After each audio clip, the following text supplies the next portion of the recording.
मित्रों, ये एक वीडियो देखिएगा, इससे सोचने का नज़रिया बहुत ज़्यादा अलग बदलने वाला है। कि ना इसमें बहुत ज़्यादा हेल्प की ज़रूरत है। देखो फ्यूचर जो है ना वो एक कोमोडिटी पे बहुत ज़्यादा डिपेंड करता है, वो है कॉपर। एआई हो या डेटा सेंटर्स हो या ईवी व्हीकल्स हो, हर किसी चीज़ में कॉपर लगता है। तमिलनाडु में ना एक इंडस्ट्री थी, स्टेरलाइट करके उसका नाम था। इंडिया की 40% कॉपर वही प्रोड्यूस करता था और उसकी वजह से इंडिया जो है वो बाहर से कॉपर लेता नहीं था, उल्टा बाहर जो है नेट एक्सपोर्टर था। लेकिन 2018 में कुछ अचानक से प्रोटेस्ट होने शुरू हो गए उस साइट पे। वो प्रोटेस्ट इतने लंबे टाइम तक चले कि जितने लंबे टाइम तक उस कॉपर प्लांट को डेड करने के लिए या फिर वो चल ना पाए, उतने टाइम तक के लिए प्रोटेस्ट चलने चाहिए। कुछ टाइम बाद वो जो कॉपर का प्लांट है वो बंद हो गया। इंडिया ओवरनाइट नेट एक्सपोर्टर से नेट इंपोर्टर बन गया, क्योंकि हमारा 40% जो कॉपर प्रोडक्शन है वो खत्म हो गया। अब जब होम मिनिस्ट्री ने इन चीजों की जो जांच पड़ताल शुरू करी तो पता चला कि वहां पे जो प्रोटेस्ट हुए थे वो ऐसा नहीं था कि लोकल्स ने क्राउड फंडिंग करी हो, वो एक्चुअली मोस्टली स्पॉन्सर करा जा रहा था एनजीओ द्वारा। जैसे एक one of the major NGO था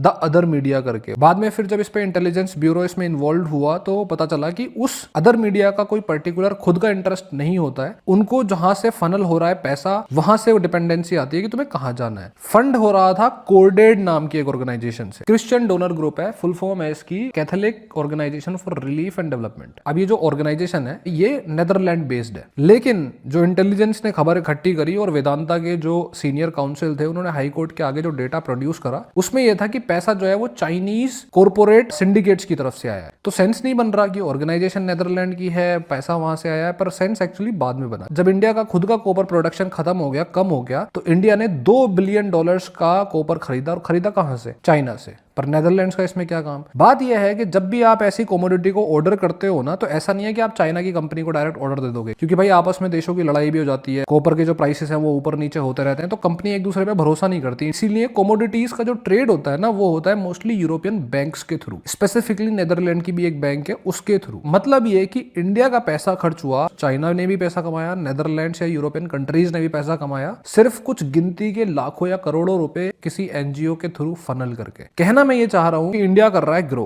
तमाम इंडस्ट्री खुलेंगी, उनकी वजह से पेड़ कटेंगे या फिर कोई ना कोई एनवायरमेंट कंसर्न तो आएगा ही आएगा। और मैं आपकी जो हेल्प चाह रहा हूं वो ये है इस अवेयरनेस को रखना कि एनवायरमेंट हमारे लिए प्राइमरी चीज है, पर डेवलपमेंट भी प्राइमरी चीज है। हमें आंखें खोल के इन दोनों चीजों पे नजर बना के रखनी पड़ेगी, क्योंकि अगर एनवायरमेंट प्रोटेस्ट करने के चक्कर में हमने इंडस्ट्रियल डेवलपमेंट नहीं करा तो हम सारा माल खरीदेंगे बाहर से, हमारा देश जो है वो गरीब होगा। और अगर उसकी एक्सट्रीम सिचुएशन की बात करूं तो कंट्री बन जाते हैं अफ्रीका जैसे, जहां जब पैसा नहीं होता, गरीबी होती है ना, तो फिर यही यूरोपियन कंट्रीज या फिर वेस्टर्न कंट्रीज आते हैं, एक लीडर बिठाते हैं जो डिक्टेटर बनता है और फिर वो लठ तोड़ता है और माइनिंग फिर भी होती है, और वो माइनिंग का पैसा जो है या माइनिंग का माल जो है वो यूरोपियन कंट्रीज और वेस्टर्न कंट्रीज बढ़िया करके कमाते हैं।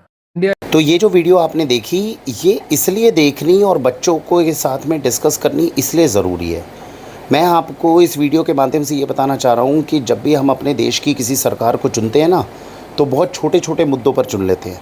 आलू प्याज महंगा हुआ कि नहीं हुआ, है ना, अभी महंगाई कितनी बढ़ गई, नहीं बढ़ गई, रुपया कितना गिरा, नहीं गिरा, ज़्यादा इतना सोच पाते हैं।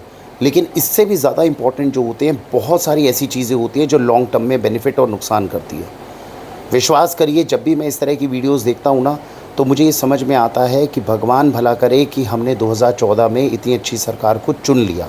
मैं ये नहीं कह रहा ये सरकार परफेक्ट है, मैं ये नहीं कह रहा कि इस सरकार से गलती नहीं हो रही। मैं ये भी जानता हूँ कि ये सरकार के खुद के जो मोदी जी हैं या योगी जी हैं ये भ्रष्टाचारी ना हों, लेकिन भ्रष्टाचार हमारे देश के अंदर चरम सीमा पे पहुँच चुका है। लेकिन उसके बावजूद मैं ये चाहता हूँ कि जो तंत्र हमने चुना है, जिस राजनीति के तंत्र को हमने चुना है, ये अगले कम से कम 15-20 वर्ष इसी तरीके से लोग आएँ। मैं ये चाहता हूँ कि आपके बच्चे भी राजनेता बने, पॉलिटिक्स में जाएं, पॉलिटिक्स को एज अ करियर चुनें, क्योंकि देश के अंदर सबसे ज़्यादा इम्पैक्ट अगर कोई चीज़ डाल रही है तो वो है ब्यूरोक्रेट्स प्लस पॉलिटिशियंस। तो ये चीज़ें मैं आपको इसलिए बताता हूँ क्योंकि हमें सिर्फ इलेक्शन के समय पे नहीं सोचना होता कि हम किसको वोट दें, किसको नहीं वोट दें।